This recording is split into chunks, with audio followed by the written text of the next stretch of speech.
Hello, welcome back to the channel. So there are a lot of characters in Star Rail now, and most people remember like the good ones because, I mean, they're good. And the bad ones are at least memorable because of how bad they are, like Arlen or something.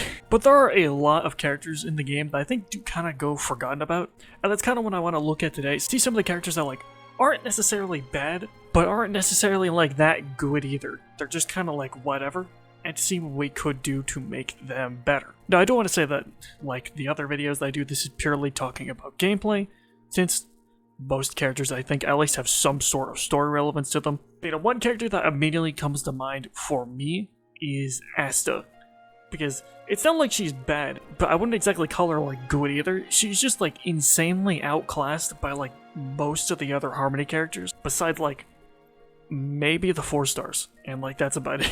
And to be honest, most of the other 4-star Harmony characters could be in this video too, but the main problem is, 1, all her ultimate does is give speed, and that's it, which 1 is just kind of boring, but 2, like, while that is kind of helpful, action advance forward is just like so common now that it's just not that helpful anymore. I mean, not even just counting like 5 stars, we have Remembrance MC now, who is free, so it's kind of like, why wouldn't you just use Remembrance MC? And they also give true damage, you know? Unlike most other Harmony characters, Asta has to like constantly skill to keep her buff up. Obviously, no, the Eidolons do help with this, but I'm not really counting Eidolons in most of these buffs because I feel like a character should be good at base already. Also, the fact that it has to hit a different enemy every time so that it gives you max stacks can be really annoying, especially if there's only like one enemy, or if the skill just hits the same enemy like 3 times in a row. And 3, her traces are kind of bad. I mean, her A4 can be pretty good if you're, you know, playing her with other fire characters, but like, why is her A2 burn? Like, it has nothing to do with the rest of her kit, it just feels like so random. And her A6, while it is better than most of the old defensive traces, I still feel like something else would just be better.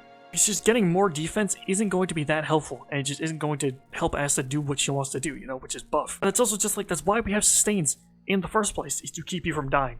Not have a trace that keeps you from dying, you know? Like, obviously there are like some exceptions to that, but still, it just feels like a waste of a trace slot, you know? So what I would do is first, make her ultimate give a buff that makes you do more damage based on how much speed you have, and the buff would last for 2 turns.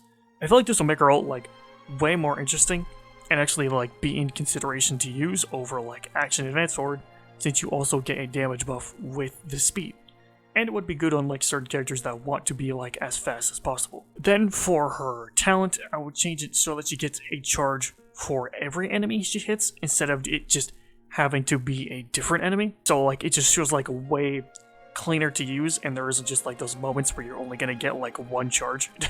Then I would also change her A6 to give her ultimate 5 more speed for every charge stack that she currently has. I feel like this makes way more sense than giving her defense, since her ultimate is like the most important part of her kit, and also, you know, with the other buff that I have, it would make the characters do even more damage, you know? And lastly, I would change her A2 to be, you know, when using her basic attack, she recovers 2 charges instead of just 1, which like isn't amazing, but I do think that it would make it so using basic attack isn't as punishing. But like, I'll be honest, I did kind of have hard time coming up with something for her A2, so if you guys have any other ideas, make sure to let me know, but I don't know, this one was kind of hard for me. I do think that these changes would make her like a way better option, instead of just being someone that you just kind of use for the early game, because how many like fire weakness enemies there are, and then like you basically just never use her again, you know? Now moving on from Asta is someone who is just insanely overshadowed by like a way better option, that being Japart. Japart is by no means like bad, but Aventurine just like outshines him in like every single way, and it is just like a lot harder to get value out of Japart. Like, 1, he is like super reliant on his ultimate, and it is like sometimes hard to keep his shield up. Again, like, you know, you're not always going to have your ultimate up at the perfect time, you know? And he's like one of the few sustain characters that doesn't really have like emergency sustain if you like really need it, you know? 2, like, freeze is just not that good as a mechanic, because like a lot of enemies can just resist it, but even then, it's only, his skill can only hit 1 enemy, so you're only gonna freeze like 1 enemy, which is only good against like certain things. And even then, you can't really make freeze good, because if you could freeze consistently, it would kind of just trivialize the entire combat, because the enemies would just never be able to move.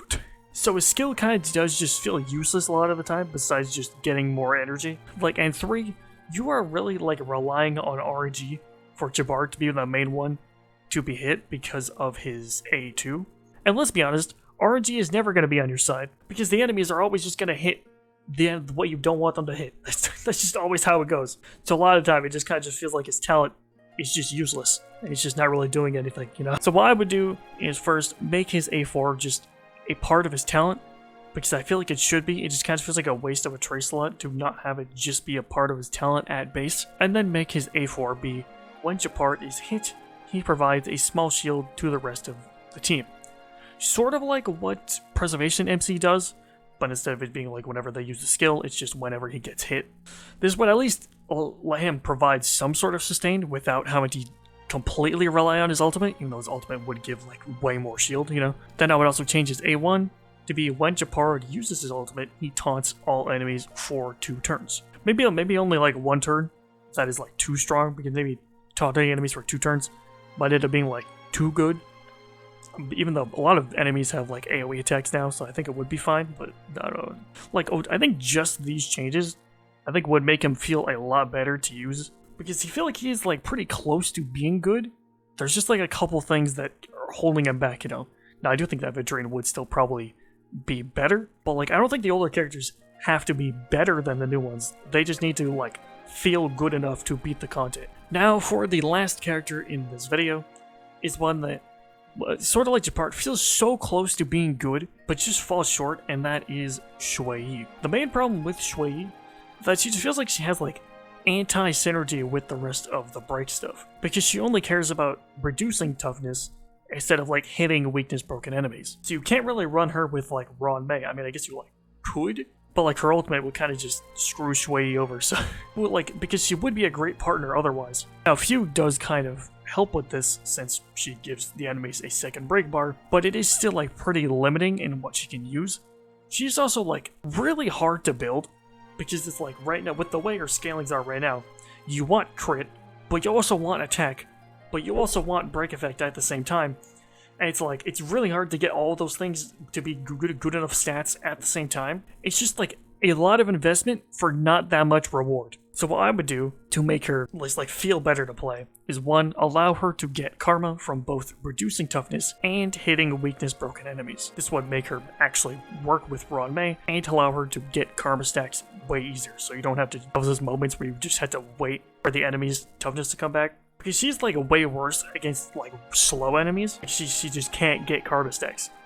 That's just the problem. I would also make her ultimate, her skill, and her follow-up scale with her break effect and attack. Kind of like what Firefly has, where she has like that multiplier on her skill, kind of like whenever she's in her like ultimate state. I feel like this would sort of alleviate some of the build problems that she has, since she would actually get benefits from break from more than just her A2. Also, lastly, I would change her A4, because 10% more damage is like barely anything. And also her ultimate, like, while it is a pretty big part of her damage, I feel like the follow-up is like more of her damage. I don't know. So I would change it to be when Shui hits an enemy with 50% or higher toughness, her follow-up does 50% more damage, stacking up 2 times. I feel like this makes, you know, way more sense because of like how much she wants to use her follow-up. Like, she wants to use her follow-up as basically her main source of damage. Not to say her ultimate can't do like big damage, especially with super break. I do think that this does make more sense. I mean, you could also make it ultimate. I feel like you could do either one, but I don't know, this is just what I felt like would be good enough.